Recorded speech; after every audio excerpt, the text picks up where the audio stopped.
সুবর্ণচরে নৌকা আইয়া পড়েছে, সবাই তাড়াতাড়ি ব্যাগপত্র গোছাও।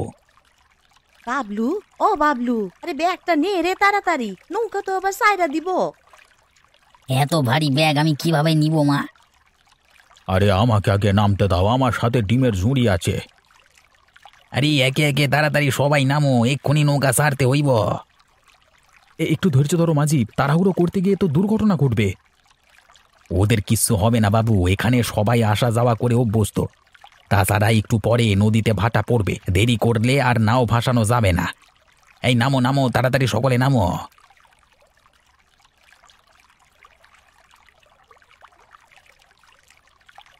এটাই তাহলে সুবর্ণচর, চারপাশে শুধু ধুধু বালির মরুভূমি। আপনি কি এই চরে নতুন? এমন বালি দেখেননি আর? না না, এই চর এলাকায় এই প্রথম এলাম। তা আপনারা কি এই চরের বাসিন্দা? জি, আমরা এই চরেই থাকি। তা আপনি কে? আমি কৃষি অফিসার। অফিস থেকে শুনেছি এই চরে নাকি ফসল হয় না, তাই দেখতে এলাম।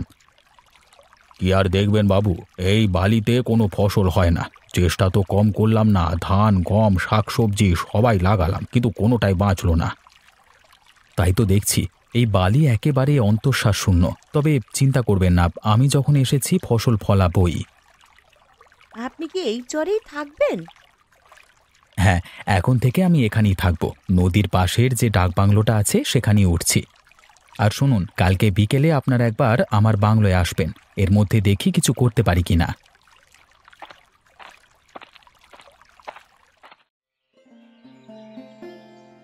বলো কি, শহরের ওই সাহেব আমাদের সবাইকে যেতে বলেছে? হ্যাঁ গো, গোপাল কাকু তো তাই বলল। তা হঠাৎ তার কাছে যাব কেন? আবার ঋণ দেওয়ার লোভ দেখিয়ে সব নিয়ে যাবে নাকি? না না, ও তেমন নয়। সকাল থেকে মাঠে খোঁড়াখুঁড়ি শুরু করেছে, এই চরে কিভাবে চাষাবাদ করা যায় তাই নিয়ে কাজ করছে। এখানে চাষাবাদ করা যাবে? বলো কি গো, এই চরে তো বালু ছাড়া আর কিছুই হয় না। হবে গিন্নি হবে, এবার দেখবে ঠিকই আমাদের ভাগ্য খুলবে।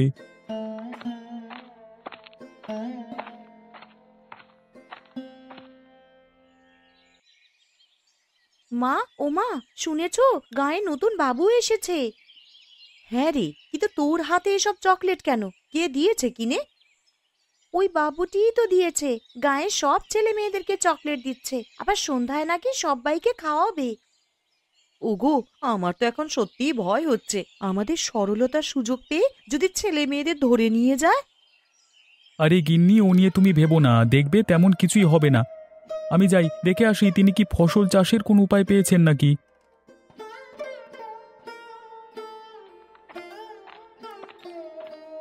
এই মেয়ে, তুই কোথায় যাস? এদিকে আয়, বাড়িতে আয় বলছি। আমি বাবার সাথে যাচ্ছি মা, এক্ষুনি ফিরে আসবো। দেখেছো, এত বড় ধাড়ি মেয়ে হয়ে পাড়ায় পাড়ায় ঘুরে বেড়াচ্ছে, আর বাপটাও হয়েছে তেমন। মেয়ে অন্যায় করলে কিচ্ছুটি বলবে না, এদিকে আমার হয়েছে যত যন্ত্রণা।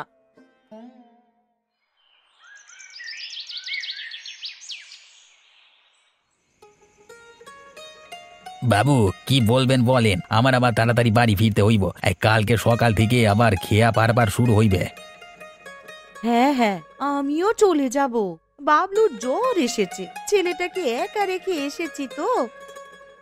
আমি তাড়াতাড়ি তোমাদের ছেড়ে দিচ্ছি। সবাই এসেছে গোপাল কাকু? হ্যাঁ বাবু, সবাই এসেছে। তাহলে শুনুন, আপনাদের এই চরে কোনো ফসল হয় না তা জেনে কৃষি অফিস থেকে আমাকে পাঠানো হয়েছে। আমি এই চরের মাটি পরীক্ষা করে জানতে পেরেছি এখানে সাধারণ কোনো ফসল হবে না, কেবল একটি মাত্র ফসল ছাড়া। কি ফসল সেটি? কোনো বিদেশি ফসল নাকি? না না, দেশি ফসলই, আর সেটি হলো মিষ্টি কুমড়ো। এখানে মিষ্টি কুমড়ো চাষ করা যাবে? ওমা, এই কথা তো আগে জানতে পারিনি। জানলে তুমি তো কৃষি অফিসার হয়ে যেতে। তা বাবু, কি করে চাষ করতে হবে এই কুমড়ো? তা আমি শিখিয়ে দেব। কিন্তু চাষের জমি তৈরি, বীজ কেনা, সার কেনার জন্য তো টাকা দরকার। এত টাকা পাবো কোথায়? জমি নিজেরা তৈরি করবেন, সেচের ব্যবস্থা আমি করে দেব। আর সারের জন্য জৈব সার তৈরি করতে হবে। আর বীজ তা কোথায় পাবো? সেটি আমি সংগ্রহ করেছি। এই ঝুড়িতে মিষ্টি কুমড়োর বীজ আছে, আপনারা পরিমাণ মতো নিয়ে যাবেন। আরেকটি কথা, মন দিয়ে চাষাবাদ করতে হবে। মৌসুম শেষে আমরা একটি মেলার আয়োজন করব। সেখানে যার খেতে সবচেয়ে বড় মিষ্টি কুমড়োটি হবে তাকে পুরস্কার দেওয়া হবে। আর খাওয়া দাওয়া? তারও ব্যবস্থা হবে। আমরা সবাই সেই মিষ্টি কুমড়ো দিয়ে মহাভোজ করব। হ্যাঁ হ্যাঁ, তাহলে তো খুব ভালোই হবে। মিষ্টি কুমড়ো দিয়ে নানান জিনিসপত্র বানানো যায়। আমি মিষ্টি কুমড়োর সন্দেশ আর চিড়া বানাতে পারি। আমি তাহলে হালুয়া আর পুলি পিঠে তৈরি করব। তাহলে আমি আর বসে থাকবো কেন? আমি ওই মিষ্টি কুমড়ো দিয়ে নানান জাতের ভাজি করব। ঠিক আছে পিসিমা, তুমি ওই ভাজাভুজি করো। ভালো জিনিস রাঁধতে জানলে তো করবে। তা যাই রান্না করি না কেন, তাই তো সবাই চেটে পুটে খায়। তোদের মতন ওসব নচ্ছার রান্না আমরা করি না। বেশ বেশ, দেখা যাবে মহাভোজের দিন কে কত ভালো রান্না করে। এবার তবে ওঠা যাক। তোমাদের জন্য গুণিময়রার মিষ্টি এনেছি, সবাই পেট পুড়ে খেও। আর যাবার সময় ছুরি থেকে বীজ নিয়ে যেও, কেমন?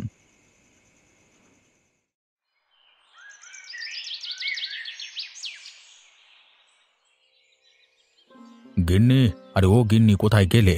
আরে কুমড়োর বীজগুলো দিয়ে যাও তো। সে কি, তুমি বীজ নিয়ে কোথায় যাবে? আরে মাঠে যাব গিন্নি, জমিতে কুমড়োগুলো লাগাতে হবে না? সে কি কথা, এই বয়সে তুমি মাঠে যাবে? বলি, বয়স কি যাচ্ছে নাকি আসছে সে খেয়াল আছে? সারা রাত বাতের ব্যথায় খেঁকাও, আরে এখন যাচ্ছ কোদাল নিয়ে? আরে কাজ করি না বলি তো এত রোগে ধরে, বুঝলে? আজকে থেকে খেতে কাজ করব, তাহলে শরীরটাও সুস্থ থাকবে, দুটো টাকাও আসবে। এবার দাও, বীজগুলো দাও। তোমায় কি আর মুখের কথায় ফেরানো যাবে? দাঁড়াও এখানে, আমি বীজ নিয়ে আসছি।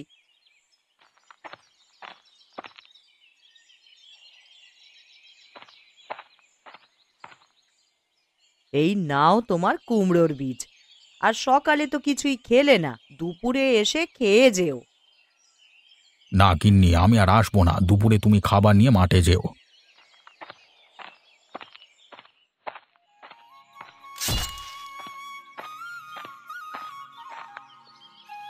কি হে গোপাল কাকু, এতক্ষণে এলে? এদিকে আমার জমি তৈরি করে ফেলেছি আমরা। ওসব আমার এক হাতের ব্যাপার। তা বৌমাও এসেছো দেখছি।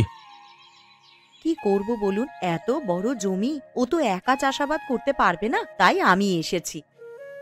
আমিও এসে কাজ করছি দাদু ভাই। এই দেখো, কুমড়ো বীজ পুঁতে রাখছি মাটিতে। বেশ বেশ, আমিও তবে কাজ শুরু করে দিই।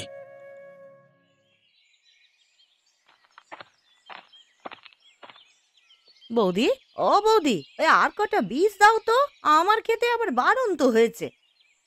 সে কি রে, কত বীজ লাগাচ্ছিস তুই? সারা মাঠ চষে ফেলবি নাকি? বিনে পয়সাতে যখন পেয়েছি তখন চাষ করেই দেখি। বাবলুর বাবা তো জমি জমা আর কম রেখে যায়নি, তা এতদিন সবই তো পতিত ছিল। আর যা পারি তাই চাষ করি।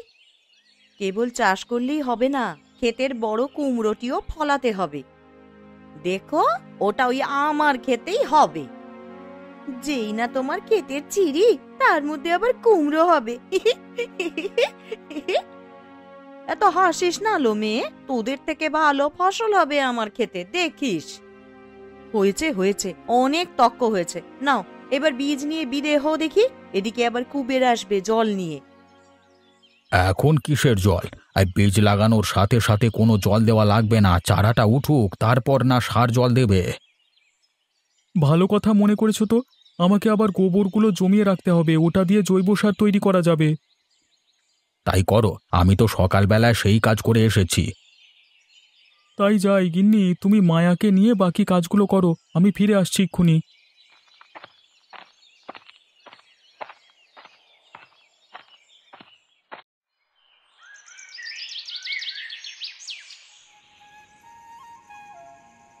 মায়া, রান্না হয়ে গেছে, বাবাকে ডেকে নিয়ে আয় তো। যাচ্ছি মা। কি হে, তোমাদের রান্না কদ্দূর? আমার যে খুব খিদে পেয়ে গেছে। রান্না শেষ বাবা, তুমি খেতে বসো।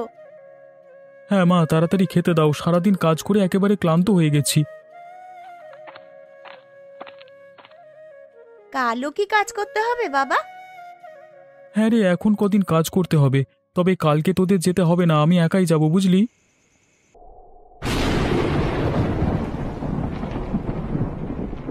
সে সে কি, বাইরে এইভাবে বাতাস বইছে কেন? বৃষ্টি হবে বোধহয়। যাক, বৃষ্টির মধ্যে একটু শান্তি পাবে গাঁয়ের মানুষগুলো। কাঠপোড়া গরমে সবার জীবন অতিষ্ঠ হয়ে উঠেছে। নাও, তুমি খেয়ে এখন ঘুম দাও। আজকে আবহাওয়াটা ঠান্ডা হলে ভালো ঘুম হবে, দেখো।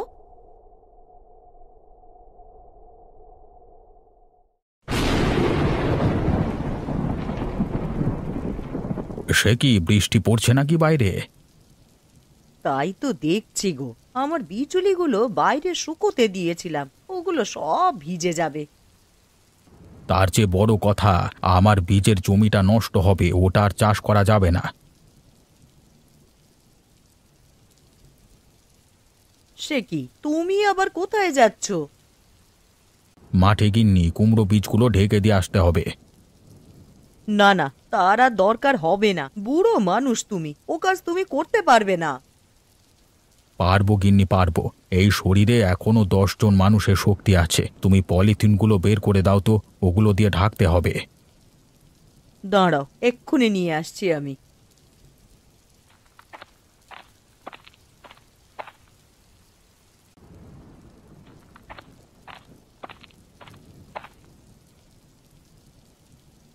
এই নাও তোমার চারা ঢাকবার জিনিস। আমি গেলাম গিন্নি, ফিরতে রাত হতে পারে, তুমি খেয়ে নিও।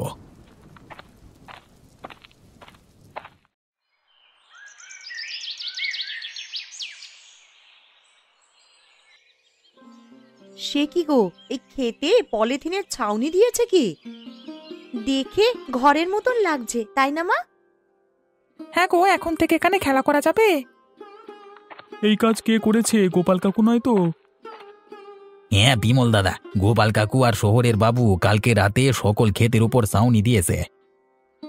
ছাউনি দিয়ে কি হবে? এমনটি তো দেখিনি আগে। আপনারা চাষবাস করেন না বলে জানেন না, খেতে বৃষ্টির জল জমা বাঁধলে বীজগুলো পচে যেত। সেজন্য কালকে বৃষ্টি হওয়ার সাথে সাথে আমি আর কুবের মাঠে আসি। এসে গোপাল কাকুকে দেখি কাজ করছে, আমরাও কাজে লেগে যাই তার সাথে। আমরা তো এসব কিছুই জানতাম না। বড় উপকার করেছেন বাবু, আপনাকে অসংখ্য ধন্যবাদ। ধন্যবাদ যদি দিতে হয় তবে গোপাল কাকুকে দিন, সেই সব কাজ করেছে। সেই রাত থাকতে মানুষটা ঘর থেকে বের হলো, এখনো কোনো খবর নেই। কোথায় গিয়েছে কে জানে।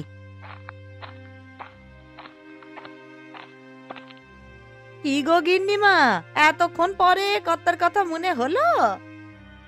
আর বলো না মা, কাল সারাটা রাত ঘুমাতে পারিনি।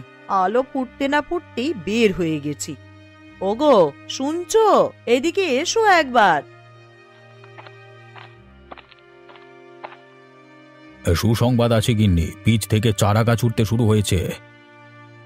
চারা গাছ উঠেছে? কোথায় কোথায়? এই যে দেখো, কুমড়োর চারা। সত্যি তো, এটাই আমাদের মিষ্টি কুমড়োর ছোট্ট চারাটি। হ্যাঁ গিন্নি, চারা উঠতে শুরু করেছে। এখন আর চিন্তা নেই, অল্প দিনের মধ্যেই জমি কুমড়োয় ভরে উঠবে। হ্যাঁ বিমল, এখন থেকে আর ছাউনির প্রয়োজন নেই, গাছে আলো বাতাস লাগতে দিতে হবে। আজকে থেকে কাজও বেড়ে গেল আমার, এখন নিয়মিত সেচের ব্যবস্থা করতে হবে।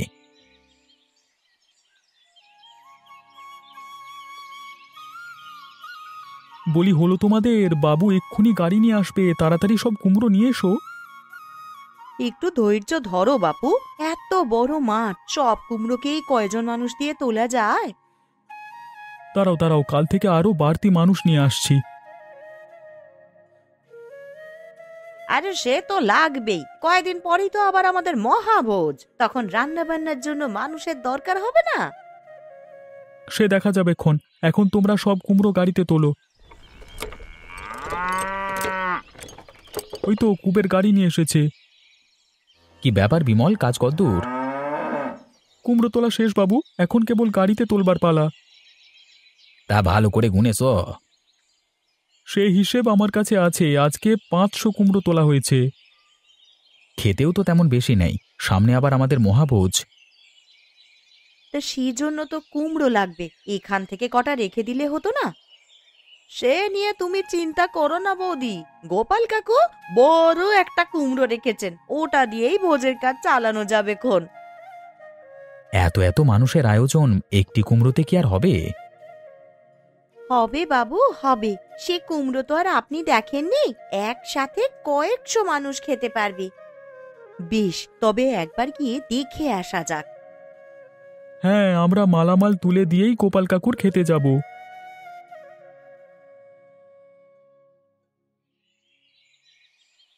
গিন্নি, আরে ও গিন্নি, দুধটা আনো, কুমড়ো গাছের গোড়ায় দিতে হবে যে। আনছি বাপু, আনছি। তা বলি, রোজ রোজ এত দুধ ঢাললে হবেটা কি শুনি? মিষ্টি কুমড়ো তো আর মন্ডা মিঠাই হয়ে যাবে না। হবে গিন্নি, হবে। দেখবে এই মিষ্টি কুমড়ো মন্ডা মিঠাইয়ের চেয়ে সুস্বাদু হবে। আমার ঠাকুমা বলতেন, ফলবতী গাছের নিচে দুধ ঢাললে সেই ফল খুবই সুস্বাদু হয়। দেখা যাবে। এই তো দুদিন পরেই মহাভোজ। তা সেদিন তোমার ওই মিষ্টি কুমড়ো কতটা মিষ্টি তা পরখ হয়ে যাবে খন। সে দেখো তুমি, এখন দুধটা দাও।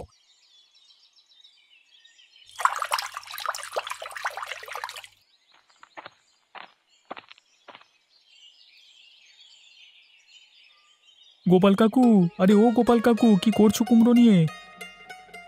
আর বলো না, খেতে এক কুমড়ো ফলেছে, সারা দিন ওটার পেছনেই পড়ে আছে। এই কুমড়ো যে সে কুমড়ো নয় গিন্নি, এটাই মাঠের সবচেয়ে বড় কুমড়ো। তা তো দেখি বোঝা যাচ্ছে। এত বড় কুমড়ো আমি কখনো দেখিনি। তা কত টাকায় বিক্রি করবেন এটা? এই কুমড়ো বিক্রির জন্য রাখিনি বাবু, সামনে মহাভোজের দিন এই কুমড়ো কাটা হবে। এটা দিয়ে আমরা মহাভোজ করব। আর সেই জন্যেই প্রতিদিন বালতি ভরে দুধ ঢালছে। কত বড় হয়েছে মা, দেখছো? এটা খেতে অনেক মজা হবে। হ্যাঁ রে, এটা দিয়ে সন্দেশ বানালে অনেক সুস্বাদু হবে। তবে আর দেরি কেন? ক্ষেতের সব কুমড়ো তো তোলা হয়ে গেছে, এদিকে গোপাল কাকুর কুমড়োটিও বেশ বড় হয়ে গেছে। তাহলে এই সপ্তাহেই কুমড়ো দিয়ে মহাভোজ করা যাক। হ্যাঁ বাবু, তাই করলেই ভালো হবে। এদিকে বাবলুটা আমার আবার মহাভোজের জন্য অতিষ্ঠ করে ফেলছে। আরে বাবলু, মহাভোজের দিন তো কুমড়ো নিয়ে অনেক পদ রান্না হবে, খেতে পারবি তো সব? আমি খেতে না পারলে তুমি আছো তো কাকু, তুমি সব খেয়ে নিও। তা পারবো, তোদের মতো বয়স থাকতে একাই 3 জনের খাবার খেয়েছি। বেশ, তবে আয়োজনের যোগাড়যন্ত্র করা শুরু হোক। অনেক মানুষের খাবার রান্না করতে হবে, হাতে দিন তো বড় বেশি নেই। চলো, কাল থেকেই আমরা কাজ শুরু করে দিই, তাহলে মহাভোজের দিন আর ঝামেলা হবে না। তাই করব। এখন তবে আমরা যাই। আমিও চলে যাব বাপু। কই বাবলু, চল বাড়ি চল। আমি তবে শহরে যাচ্ছি, আজকে টাকাটা তোমাদের বাড়িতে পৌঁছে দেওয়া হবে। বিমল দাদা, তুমি আমার সঙ্গে এসো। তাই চলুন বাবু।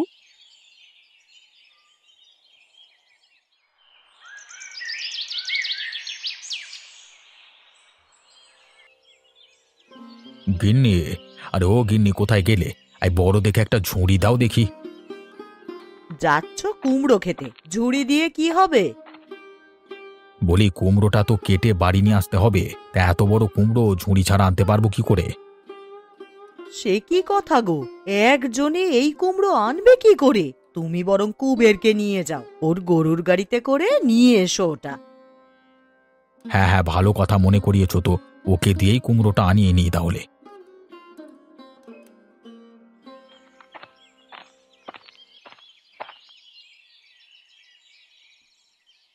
ও কাকু, কতক্ষণ লাগবে তোমার কুমড়ো নিয়ে আসতে? আমরা যে রান্নার জন্য চলে এসেছি। বেশিক্ষণ লাগবে না মা, আমি যাবো আর আসবো।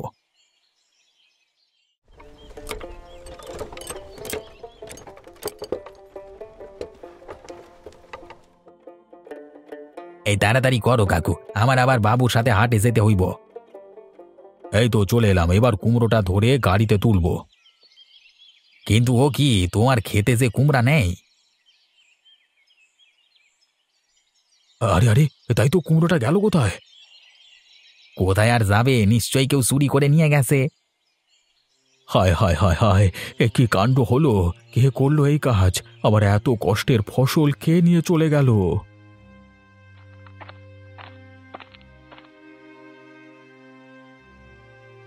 কি হয়েছে কাকু, এভাবে চেঁচামেচি করছো কেন?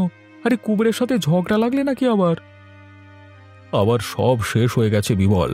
আবার সাধের কুমড়ো চুরি হয়ে গেছে। চুরি হয়ে গেছে? বলো কি? কই দেখি দেখি, কে চুরি করলো গো তোমার কুমড়োখানি? তা জানলে কি আর আমি এখানে বসে থাকতুম? এক্ষুনি চোর ধরে কুমড়ো উদ্ধার করতাম। কি হয়েছে এখানে? সবাই একসাথে কেন? আর বলবেন না বাবু, গোপাল কাকুর কুমড়োটি কালকে রাতে চুরি হয়ে গেছে। সে কি কথা! আমরা যে এদিকে সব আয়োজন করে ফেলেছি। কি আর করা, খেতে তো আর কুমড়ো নেই যে ওগুলো দিয়ে রান্না করব। বেশ, আমি তবে গিন্নিকে গিয়ে বলে দিই, সে আরও আয়োজন শুরু করছে আবার। দাঁড়াও দাঁড়াও বিমল, আমরা এই কুমড়ো দিয়েই মহাভোজ করব। এই কুমড়ো দিয়ে কিভাবে সম্ভব? আপনি কি চোর ধরতে পারবেন? কুমড়োটি চুরি হয়নি কুবের, ওটা নদীতে পড়ে গেছে। ওই দেখো, মাটিতে তার দাগ লেগে আছে। নদীতে পড়েছে? সে কি কথা! ওটার কি হাত পা আছে নাকি যে নদীতে গিয়ে পড়বে? এতক্ষণ আমি বুঝতে পেরেছি, কালকে রাতে নদীর পাড় ভেঙেছে আর সেই জন্য মাটি দেবে যাওয়ায় কুমড়োটি গড়িয়ে পড়েছে। কিন্তু এই জলে কি কুমড়ো পাওয়া যাবে? সে নিয়ে তোমরা ভেবো না, আমি খাঁটি জেলে, দেখবে 1 ঘন্টার মধ্যে কুমড়ো তুলে ফেলেছি। তাই করো, এক্ষুনি নদীতে জাল ফেলো, যে করি হোক আমাদের কুমড়ো চাই।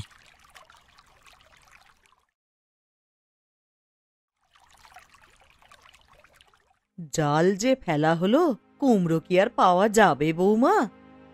আপনি চিন্তা করবেন না খুড়ি, সবাই যখন নেমেছে কুমড়ো পাবেই। ওই তো দেখো দেখো, ওই তো কুমড়োটা দেখা যাচ্ছে। আরে তাই তো, জালের মধ্যে কুমড়ো এসেছে। সবাই তাড়াতাড়ি জালটা টানো, আমরা কুমড়ো পেয়ে গেছি। কুমড়োটি তুলে নিয়ে এসো।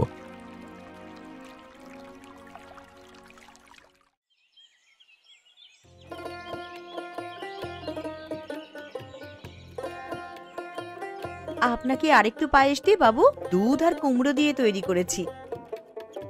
না না বৌদি, আমার আর লাগবে না, অন্যদের দিন। ওগো, আমাকে একটু সন্দেশ দাও না, পাত যে খালি হয়ে গেল। হে, দাঁড়া বাছা, এক্ষুনি দিচ্ছি। ও হরিমতি, সন্দেশটা নিয়ে আয় মা। তা বলি, তুমি কি আমাকেই পেয়েছো নাকি গো? হ্যাঁ, সকালবেলা থেকে এত কাজ করছি, একটু বসে বসে খাবো সেই সময়টাও নাই। সকাল থেকে তুমি তো খেয়েই যাচ্ছ পিসি, তোমার হাতের মতন মুখও সমান তালেই চলছে। বলি, বছরের এই একটা দিনেই তো আনন্দ উৎসব করি, আজ খাবো না তো কি উপোস থাকবো রে ছুরি? তা ঠিক বলেছিস, আমাদের আনন্দ এই একটা দিনেই। কত বছর গায়ে এরকম উৎসব হয়নি কে জানে।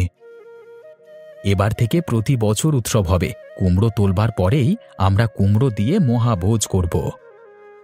তাহলে তো প্রতি বছর আমাকেই সবচেয়ে বড় কুমড়োটি ফলাতে হবে।